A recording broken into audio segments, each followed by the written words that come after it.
Tollywood super star Mahesh Babu భార్య నమ్రత ఇటీవల పుట్టినరోజు వేడుకలను ఎంతో ఘనంగా జరుపుకున్న విషయం తెలిసిందే. నమ్రత పుట్టినరోజు సందర్భంగా మహేష్ బాబు విదేశాలలో ఉండడంతో ఆమెకు సోషల్ మీడియా వేదికగా పుట్టినరోజు శుభాకాంక్షలు తెలియజేశారు. ఇక తాజాగా నమ్రత తన 52వ పుట్టినరోజు వేడుకలను జరుపుకుంది. ప్రస్తుతం ఇందుకు సంబంధించిన ఫోటోలను సోషల్ మీడియాలో షేర్ చేసింది. ఇవి ఇప్పుడు నెట్టింట వైరల్ అవుతున్నాయి. అయితే ఈ పుట్టినరోజు వేడుకలకు ఐకాన్ స్టార్ అల్లు అర్జున్ సతీమణి Sneha Reddy, director Sukumar wife Tabitha కూడా పాల్గొని సందడి చేశారు. ఇక నారా లోకేష్ భార్య బ్రాహ్మణి కూడా ఈ పుట్టినరోజు వేడుకల్లో పాల్గొని సందడి చేయడం విశేషం. పుట్టినరోజు సందర్భంగా సన్నిహితులకు నమ్రత గ్రాండ్ పార్టీ ఇచ్చింది. ఈ వేడుకలలో బ్లాక్ కలర్ డ్రెస్లో చాలా అందంగా కనిపించింది.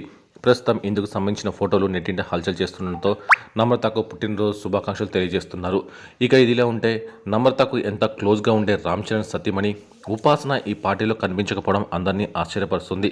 ఆ మధ్య నమ్రత, ఉపాసన కలిసి కనిపించిన ఫోటోలు నెట్టింట హల్చల్ చేశాయి. కానీ నమ్రత తన బర్త్డే పార్టీకి ఆహ్వానించకపోవడం గమనార్హం.